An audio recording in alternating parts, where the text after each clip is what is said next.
ये मैडम पीछे शूट कर रही हैं कि बार बार पानी गिर रहा था तो मुझे गोप्रो हटाना पड़ा। वॉइस ओवर कर रहा हूँ मैं आप। ये जो आप लेफ्ट साइड देख रहे हैं ये पूरी खाई है और ये जो मसूरी, अगर मैं सी लेवल से बात करूँ तो ये 2005 मीटर हाइट में है, और अगर मैं फिट में बात करता हूँ तो 6578 फीट ऊंचा है। तो समझ रहे हो आप, 6578 फीट। तो जितना हम ऊपर आ गए कि जो बादल वो हैं या तो पैरेलल में आ गए या नीचे आ गए हैं, और ऐसे बादल नीचे की तरफ उड़ते नज़र आ रहे हैं। तो हम यहाँ से चल रहे हैं ऊपर। जो कृष्ण भगवान जी के भाई हैं बलराम भगवान जी, उनके पास चलते हैं, उनके मंदिर में चलते हैं। तो यहाँ से थोड़ा ऊपर जाना पड़ेगा, थोड़ा हाइट पे जाना पड़ेगा हमें। तो अगर लेफ्ट साइड देखो तो बादल तो ऐसे दिख रहे हैं बिल्कुल रुई की तरह, बिल्कुल बादल अगर नीचे की तरफ आ गए, क्योंकि ये 2005 मीटर बहुत ज़्यादा होता है, 6578 फीट। इतना सुंदर माहौल लग रहा था, इतना ब्यूटीफुल लग रहा था। ये दुकानें, मन कर रहा था कि भाई यहीं रह जाऊँ। मन कर रहा था कि काश यार यहाँ अपना घर होता। मन कर रहा था कि काश यार कुछ समय होता। मन कर रहा था यार, बहुत मन कर रहा था। लेकिन भाई है कि हमें आना है तो जाना है, समय की पाबंदी है, शॉर्ट है। आप देखिए लेफ़्ट साइड क्या भाई, रुई से बादल लग रहे हैं भाई, देख रहे हो आप। और ये रेलिंग लगी थी, पेड़ पौधे, हरियाली तो इतना ज़्यादा है मसूरी में। कहते हैं लश ग्रीन फॉरेस्ट है इंडिया का। मतलब ऐसा पहाड़ है कि पहाड़ पूरे चारों तरफ पहाड़ में मतलब पेड़ ही पेड़ मिलेंगे। पहाड़ों के ऊपर पेड़, हर जगह पेड़, हर पहाड़ के ऊपर आपको पेड़ दिखाई देंगे। इतना ज़्यादा यहाँ पर पेड़ थे, मतलब बहुत मज़ा आ रहा था। मन कर रहा था कि यार कि ये गाड़ी चलाते जाओ, थकान तो हो ही नहीं रही थी। मतलब समय तो यहाँ पर ऐसा लग रहा था कि समय ऐसे गुजर रहा था जैसे कि स्वर्ग में आ गए हो। और सच में ये स्वर्ग से कहीं कम नहीं है। और इसे बोलते भी क्वीन ऑफ वैली, जो हमारा ये मसूरी है ये क्वीन ऑफ वैली बोलता है। देख रहे हो यहाँ पर कितनी ज़्यादा फॉग है, यहाँ पर बिल्कुल धुंध सा दिखाई दे रहा है। और जो मैं आंखों से देख रहा था, मैं उसको लफ्ज़ों में बयान नहीं कर सकता। लोगों ने देखो ना यहाँ पे क्या कर रहा है, जो सड़क चल रही है लेफ़्ट साइड, लोगों ने खाई पर मकान बना रखे। खाई पे मकान का मतलब ये है कि जो नीचे की तरफ जो काफ़ी करीब देखा है मैंने, करीब 100-150 फीट 80-100 फुट पर उन्होंने क्या कर रखा है, यहाँ पर नीचे बेस बना रखा है और उसके ऊपर उन्होंने फ्लोर बना रखे हैं। First floor, second floor, third floor. और देखो ये लेफ़्ट साइड फिर आ गया है यहाँ पर। तो फ्लोर से क्या हो रहा है कि हम लोग नीचे की तरफ जा रहे हैं। देखो यहाँ पे बहुत सुंदर लगते हैं देखने में ये मकान जो हैं। मैंने भी जो होटल लिया था उसमें भी ऐसे ही था। नीचे की तरफ फ्लोर था, करीब 70-80 फुट तो आराम से होगा, वो 70-80 फीट तो होना चाहिए। तो उन्होंने बना रखा था और पता भी करा यहाँ पर कि अगर आप फ्लैट लेना चाहते हो यहाँ पर बनाया तो वो आपको 100 गज का, करीब 80 से 100 गज का मिल जाता है 30 से 40 लाख रुपए में। तो काफ़ी अच्छी जगह लगी, बहुत सुंदर जगह लगी कि मतलब आप जाओगे ना तो खो जाओगे थोड़ी देर के लिए। और ये नहीं है कि अभी ऐसा मौसम है, ये मौसम हमेशा ही रहता है। और यहाँ पे एक है कि कभी धुंध हो जाती है, कभी फॉग आ जाती है, फिर धुंध हो जाती है, फिर फॉग आ जाती है, फिर आसमान साफ़ हो जाता है, फिर धुंध आ जाती है, फिर फॉग आ जाती है। ऐसे ही चलता रहता है। मतलब मस्त है, पूरा मस्त, मज़ा आ जाता है। और बारिश की वजह से वॉइस ओवर कर रहा हूँ और कोई ऑप्शन था ही नहीं कि बार बार बारिश हो रही थी, बार बार गोप्रो हटाना पड़ रहा था और डर लग रहा था कि पानी ना चला जाए, क्योंकि हमें और भी शूट करना था। कुछ लोगों की मैंने वीडियो देखी, उनके गोप्रो में पानी चला गया, काम नहीं कर रहा है। या पिछली बार हम गए थे तो वहाँ भी हमारा मतलब गोप्रो में थोड़ी दिक्कत आ रही थी, थोड़ा सा बंद हो रहा था बार बार, तो पानी में डर लग रहा था। इस चक्कर में हमने गोप्रो हटा के रख दिया। पर भाई माहौल भाई एक नंबर है, मतलब बहुत खूबसूरत जगह है। और आप आना बनता है, ज़्यादा दूर नहीं है, दिल्ली से करीब 270 किलोमीटर के आसपास है। आप लोग गाड़ी से भी आ सकते हो, बाइक से, स्कूटी से, जो है आपके पास जो भी साधन है आप उससे आराम से मसूरी आ सकते हो। बहुत ईजी और बहुत अच्छा, बहुत साफ़, बहुत सुथरा और बहुत क्लीन, बहुत अच्छा हाईवे है, बहुत बढ़िया प्यारा हाईवे बना रखा है। अगर आपको दिल्ली से मसूरी जाना है तो करीब 270 किलोमीटर के 270 किलोमीटर के आसपास का डिस्टेंस है। और अगर आप बस से जाते हो तो फेयर टिकट मैंने पता किया तो करीब 400 से 500 रुपये लगते हैं। और अगर आप ट्रेन से जाते हो तो ये आपको पड़ता है करीब 300 से लेकर 500-700 रुपये तक की आपको भाई ट्रेन टिकट पड़ जाती है, स्लीपर और जो एसी वाली है। वहीं अगर आप टोटल टाइम की बात करते तो मैंने देखा कि जो अगर आप ट्रेन से जाते हो तो 8 से 10 घंटे हो, बस से जाते हो वही 7 से 8 घंटे आपको लग जाते हैं। तो ये प्रॉपर है, देहरादून होते हुए जाते हैं हम लोग जो मसूरी जाते हैं। ठीक है भाई। अब ये आप लोगों को जो रोड दिख रहा होगा ये सीधा सीधा दिख रहा होगा, ये सीधा नहीं है भाई, पूरी खड़ी चढ़ाई है। पूरा हाइट होती है। यहाँ के लोगों को तो आदत होती है यहाँ पे गाड़ी चलाना, क्योंकि गोप्रो सीधा दिखाता नहीं है, ये पूरी हाइट है भाई। ये समझे, अगर आप ब्रेक मारोगे देखो, तो अगर आप यहाँ से देखोगे ना लेफ्ट साइड, ये पूरा नीचे सीधा जा रहा है, पूरा हाइट चल रहा है भाई। इतनी हाइट है कि मैं आपको क्या बताऊँ। पर ये है कि भाई चलती का नाम गाड़ी, हल्की हो या भारी, हमारी हो तुम्हारी।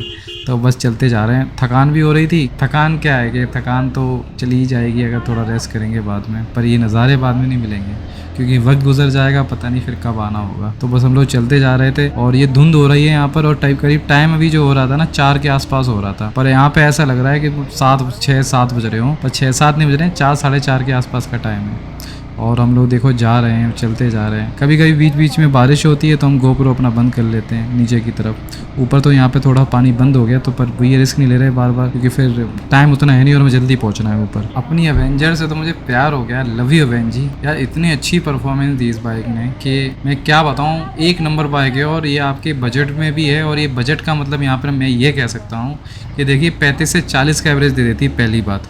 दूसरी बात, पिकअप में बहुत अच्छी है। आप लोग चलाएंगे ना तो आपको, हाँ ये पहले दूसरे गियर पे एक नंबर चल रही है और बाकी 90-100 पे तो इजीली चली जाती है। मतलब मैक्स टू मैक्स मैंने जो चलाई है 120-25 चलाई है, लेकिन 90-100 पे इजी चली जाती है। अब देखो ये सीधा रोड आ गया है, यहाँ पर देखा था, यहाँ पर राइट साइड खाई चल रही है, तो ये सीधा बदराज टेम्पल जो है वहाँ तक सीधा रास्ता ऊपर तक जा रहा है।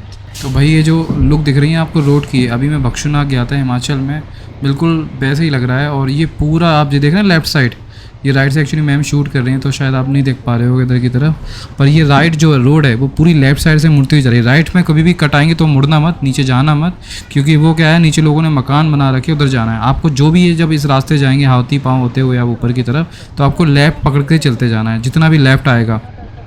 अब ये देखिए ना, ये लेफ़्ट कट आया है, तो आप ये देखिए कुछ लेफ़्ट कट ऐसे हैं जो पहाड़ पे नहीं जा रहे बल्कि घरों में ऊपर जा रहे हैं या मुड़ जा रहे हैं, या उन पे लिखा होगा कि जैसे होता नहीं, जैसे पीछे की तरफ बैक मारना है, तो ऐसे भी कुछ कट है। तो वो ये लेफ़्ट कट ये वही वाला था, लेकिन ये देख लो ये लेवल है, ये लेफ़्ट कट जो वाला दिखाई दे रहा है आपको, ये वाला लेफ़्ट कट, ये लेफ़्ट कट सीधा नहीं जा रहा बल्कि ये ऊपर जो मकान बना रखे हैं लोगों ने पहाड़ों पर, उस टाइप के हैं। पर कुछ लेफ़्ट कट ऐसे आएंगे आपके, राइट कट ऐसे आएंगे आपके बिल्कुल राइट, आप देख लेंगे बिल्कुल खाई की तरफ राइट से घुसेंगे, उनमें कोई भी टच नहीं लेना। तो आप देखो ये पूरा सीधा मैं जा रहा हूँ, और कुछ जगहों पे तो ऐसा आएगा भाई आपको लाइट भी नहीं मिलेगी, इतना पेड़ मतलब गुच्छम गुच्छा है, बिल्कुल बंद हो रखे हैं, पर खूबसूरती एक नंबर की है। अब क्या है देखो कि बीच बीच में बारिश बूंदाबांदी होने लगती है, ड्रिजलिंग, अभी पानी गिरने लग गया है। अभी मैम उतर गई है, अब हम लोग क्या करेंगे, गोप्रो जो हमारा सामान टैग बैग पर रखा है उसको हटाएंगे या उसको सेव करेंगे, उस पर कवर लगाएंगे हम लोग, क्योंकि आगे बारिश हो रही है, आगे पानी गिर रहा है। अगर आप देखेंगे आगे की तरफ हम लोग जो जा रहे हैं जैसे ऊपर की तरफ, पानी की बारिश होने लगी है और यहाँ पे बीच में ना बैठने की जगह भी लगी हुई है। देखो ना मैम यहाँ पर ये जो टैंक बैग है इस पर कवर लगा देते हैं क्योंकि बारिश हो रही है। अब हमारे पास वाटर प्रूफ कवर रखे हुए हैं तो इसको कवर कर देते हैं, क्योंकि बीच बीच में थोड़ा थोड़ा पानी गिर रहा है यहाँ पर। तो जब हम ये घर रूम से निकले तो हमने सोचा यार कि मैंने बोला इनसे ले लो अपना जो वाटर प्रूफ जो हमने स्लीव्स बाई करी हैं, पर इन्होंने लिया नहीं। रेन कोट देखो सारे लोग पन्नियाँ पहने हुए, रेन कोट कवर पहने हुए हैं। अब यहाँ पे बारिश हो रही है, आपको दिख नहीं रही होगी पर पानी गिर रहा है, थोड़ा थोड़ा धीरे धीरे पानी गिर रहा है। वो इतना काफ़ी है, इतनी लंबी जर्नी, मतलब अब 20-30 किलोमीटर है करीब, समझे आप, 1 घंटा में बाइक चलानी है। तो काफ़ी हम भीग तो गए, थोड़ा पानी हमारे ऊपर गिर तो गया है, पर हम लोग अब आगे चलते चले जा रहे हैं क्योंकि हमने सोच के आए हैं जाना है। और ये देखो ये वादियाँ देखो भाई, क्या वादियाँ हैं यार, क्या बताऊँ मैं आपको। लुक एट द व्यू भाई, ये देख रहे हो लेफ्ट साइड। और यहाँ पे लोग ना वो टेंट भी लगा लेते हैं जो कैंपिंग करने के लिए, हालांकि कुछ पैसे देने पड़ते हैं, जिनकी ये प्रॉपर्टी होती है वहाँ बात करके। भाई एक नंबर टॉप नॉच व्यू है, अगर आप आओगे ना भाई। ये देखो भाई, देख रहे हो आप सामने क्या नज़ारा है भाई, क्या नज़ारा है यार, क्या नज़ारा है। तभी तो दिल तुम्हारा है, एक नंबर का, मज़ा आ गया, पैसा वसूल हो गया, सारी थकान दूर हो गई। इतना दूर से आए कि ऐसा लग रहा है कि भाई यहीं पर यार अगर कुछ है घर फिरदौस ज़मीयस यमीयस यमीयस यमीयस, ऐसा लग रहा है कि यार स्वर्ग जैसी फीलिंग आ रही है। इतना बढ़िया लग रहा था, मुझे ऐसा लग रहा था कि मैं यहीं पर रुक जाऊं, पर यह है कि अब कहते नहीं है वक्त हर चीज़ का एहसान मांगता है और आगे जाना है। तो जब हम यहाँ से थोड़ा आगे बढ़े तो आगे क्या था कि मैं यहाँ पर शूट नहीं कर पाया, इतनी तेज़ बारिश हो गई। फिर हमें वहाँ पे करीब 1.5 से 2 घंटा रुकना पड़ा, और फिर उसके बाद रात अंधेरा हो गया। तो फिर लोगों ने बताया कि यहाँ पे रात भी है और रात में कुछ दिखेगा भी नहीं, और थोड़ा रिस्क भी है, थोड़ा जो रोड है वो थोड़ा अनइवन रोड है, और क्योंकि लाइटिंग मुझे दिखी नहीं अंधेरे में। बाकी हमारी बाइक में तो लाइट थी प्रॉपर, इतनी लाइट थी कि हम आसानी से जा सकते थे, पर मैडम भी साथ में थी, तो हमने सोचा तो यही बेहतर है कि चलो वापस चलते हैं। तो चलो अब रूम पर हम वापस चलते हैं, और बाकी आप वीडियो में देखिए जो मैं वॉइस ओवर नहीं बल्कि डायरेक्ट बोलकर आपसे बात कर रहा हूँ। ठीक है जी।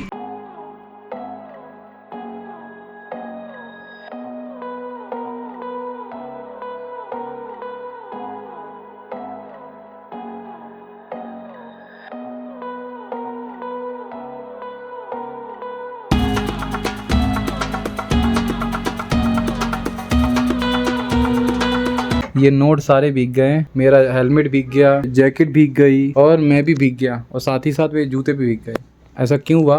क्योंकि अभी हम जा रहे थे बद्रराज टेम्पल। तो बलराम जी का जो टेम्पल था, बद्रराज टेम्पल जा रहे थे, जो यहाँ से करीब 20-25 किलोमीटर के आसपास है। 20 से 30 किलोमीटर है अभी ना, 1-1.5 घंटे का रास्ता है, मतलब 20-30 के आसपास है और करीब 1.5 घंटे का रास्ता है। तो हम जा रहे थे, तो रास्ते में जैसे ही गए करीब 15-20 मिनट मतलब आधा घंटा आगे जब हम पहुंचे, हम लोग उसके बाद हमें 1 घंटा और चलानी थी गाड़ी, करीब 1 घंटे के आसपास। तो बारिश 2 घंटे से होती रही, तो हम लोग वहाँ पहुंचे तो 5 बजे तक वहाँ फिर हम 1.5-2 घंटे बैठे रहे वहाँ पर। तो अभी 8 बज रहा है, तो अब जाने का कोई सवाल नहीं उठता। तो हम सोच रहे हैं कि अभी हम लोग सो जाते हैं, खुद को सुखाते हैं, और यहाँ पे जितना भी गीला कुछ है, देखो दी मैडम पहुँच रही है, सब कुछ है ना, सब कुछ गीला हो गया वहाँ पर।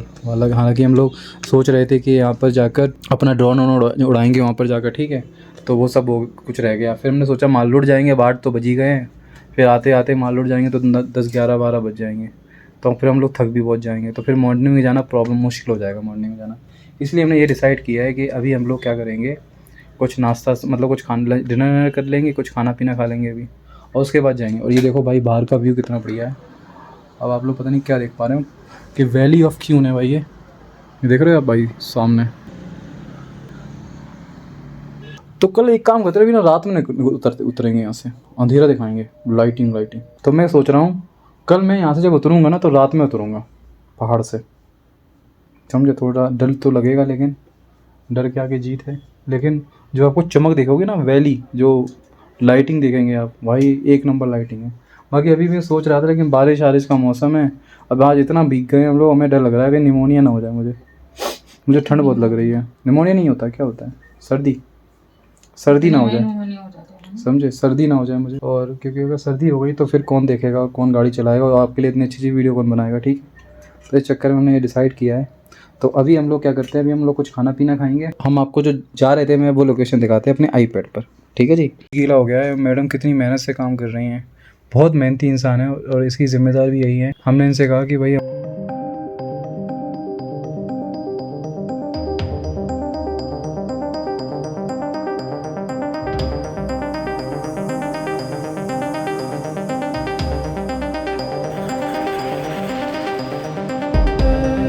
कितने सारी चीज़ें साफ़ करनी पड़ रही हैं, क्योंकि हम लोग साफ़ सफाई का बहुत ध्यान रखते हैं। तो भाई देखो, हम इस टेम्पल में जा रहे थे, बद्रराज टेम्पल है और बलराम जी का, कहते हैं ये इतना ऊंचा है कि पूरा देहरादून, मसूरी सब दिखाई देता है, और बादल इसके नीचे आ जाते हैं, और बहुत यहाँ पे सनराइज और सनसेट बहुत अच्छे पॉइंट माने जाते हैं इस एरिया के। तो इस टेम्पल पे हमें जाना था, पर हम नहीं जा पाए। और अगर इसका डेस्टिनेशन देखूँ मैं, इसका मैप देखूँ, तो डायरेक्शन देखूँ अपने इस लोकेशन से, लोकेशन ऑन करनी पड़ेगी। तो हमने रूम लिया है, तो मेरा रूम इस जगह पर है, मसूरी के इस जगह का नाम है रामकृष्ण मार्ग, आकर्षण होटल है हमारा ये। और हमें जो जाना था तो बद्रराज टेम्पल, तो नेशनल हाईवे 707 माल रोड से होते हुए हमें चमोली रेस्टोरेंट से होते हुए हमें ये पड़ता हमारा rock sport Mussoorie library road होते हुए, और ये हमारा पड़ता है इस जगह पर हम नहीं जा पाए भाई, जो 16 किलोमीटर के आसपास है, 16 किलोमीटर 59 मिनट्स जो हमें वहाँ पर लगते हैं। अब हम सोच रहे हैं मॉर्निंग में जाएंगे और यहाँ तक फिर हम निकलेंगे, और क्या कर सकते हैं, अब अभी तो पॉसिबिलिटी है ही नहीं। बद्रराज टेम्पल जो बलराम जी का टेम्पल है, उसके बाद गाइस हम लोग निकलेंगे सुबह मॉर्निंग में। सोच रहे हैं 4 से 5 बजे के, 4 बजे 4:30 बजे रेडी हो जाएंगे, और निकलते 5 बज जाएंगे। 5 से 6 1 घंटा लगेगा, 1 घंटा पहुँचने का, 1 घंटा आने का, तो 5 से 6 7 मान लो, 1 घंटा हम लोग वहाँ घूम लेंगे। 8 से 9 बजे तक, 8 यानी 9 बजे तक हम रूम पे आ जाएंगे यहाँ, ये टारगेट है हमारा। और जैसे ही रूम पे आते हैं तो थोड़ा हम फ्रेश होंगे यहाँ से, और 11 बजे हमारे चेकआउट है यहाँ पर। तो फिर यहाँ से हम कौन सा मंदिर बता रहे हैं, वो गौतम बुद्ध मंदिर। फिर हम सोच रहे हैं यहाँ से गौतम बुद्ध मंदिर यहाँ से निकल जाएंगे, और फिर हम यहाँ से निकलेंगे रात में। गौतम बुद्ध मंदिर है, हो सकता है माल रोड भी थोड़ा देखें अगर पॉसिबिलिटी बनी, क्योंकि अभी तो बहुत ज़्यादा रात हो गई है, करीब अभी टाइम हो रहा है 9 बज गए हैं, देखिए ना घड़ी में 9 बजे का टाइम दिखा रहा है। तो अब कोई पॉसिबिलिटी लगती नहीं जाने की, तो इसीलिए अब मैं सोच रहा हूँ क्यों ना यार जाऊँगा, अभी और लेट जाएंगे, थक भी जाएंगे, बहुत थक भी गए हैं। तो अब सोच रहे हैं कि मॉर्निंग में निकलेंगे। और गाइज़ आप लोग कैसे हो? और गाइज़, और क्योंकि अब देख रहे हो भाई, आपका भाई इतना भागा दौड़ी कर रहा है, अब सोच रहा हूँ कि अब कल निकलता हूँ। बाकी देखिए सामान मैडम ये सारा लगा रही हैं, बहुत बेचारी मेहनत करती हैं, पूरा सेटअप करती हैं, यही इनका काम है सेटअप करना, मेरा काम है एक जगह से दूसरी जगह इनको पहुँचाना, खुद को पहुँचाना, और ये सारा सामान पहुंचाना और उन सारी जगहों को आप तक पहुंचाना, ठीक है, एडिट करना। तो गाइस ये देखिए डेटा ट्रांसफ़र मैंने कर दिया है, बस अभी बस ये मोबाइल का डेटा रह गया, उसे ट्रांसफ़र करना बाकी है। कुछ मोबाइल का है, कुछ गोप्रो का भी रह गया है। ड्रोन हमने उड़ाया लेकिन इतनी तेज़ हवा चल गई यहाँ पर, तो सोच रहे हैं कि दिन में एक बार मॉर्निंग में या दोपहर में उड़ा के देखेंगे। पर व्यू बहुत अच्छे हैं यहाँ के, और सोच रहे हैं कि वहाँ भी जाएंगे। बद्रा जो टेम्पल है जो आप लोगों को बता रहा था अभी मैं, तो वहाँ भी जाऊँगा। हो सकता है वहाँ पर अगर अच्छे व्यू मिले, और बता तो रहे हैं बहुत बढ़िया व्यू वहाँ के, तो वहाँ भी उड़ाएंगे, वहाँ भी अपना ड्रोन उड़ाएंगे। बाकी मैम यहाँ पे बना रही हैं, क्या बना रही हैं आप वहाँ पर? मैगी बन रही है हमारी। देखिए पूरा हमारा सामान ले रखा है यहाँ पर प्रॉपर तरीके के साथ। प्याज डाली जाएगी, इसमें चौका मारा जाएगा।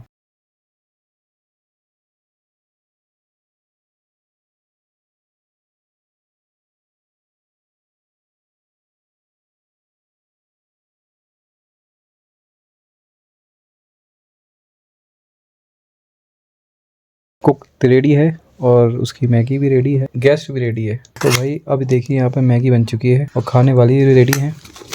तो भाई जल्दी से मैगी खाते हैं। और कल हमने सोच रहा है कि एक तो जाएंगे हम लोग, जो आज जाना था, हाँ, बद्राज टेम्पल, जो बलराम जी का टेम्पल है, जो श्री कृष्ण जी के बड़े भाई हैं। और दूसरा जाएंगे हम दलाई हिल, बौद्ध टेम्पल है, वहाँ जाएंगे। माल रोड भी जाएंगे, और कुछ हो सकता है तो वहाँ भी जाएंगे, जो भी कवर कर सकते हैं। अभी कल जाने के लिए हमें कुछ खाना पड़ेगा, इसको हम लोग खा लेते हैं और फिर कल मुलाकात करते हैं, ठीक है भाई? तो take care guys, all the best guys, happy day, good night, take care. फिर मिलेंगे नेक्स्ट वीडियो में, तब तक के लिए take care, bye bye and enjoy.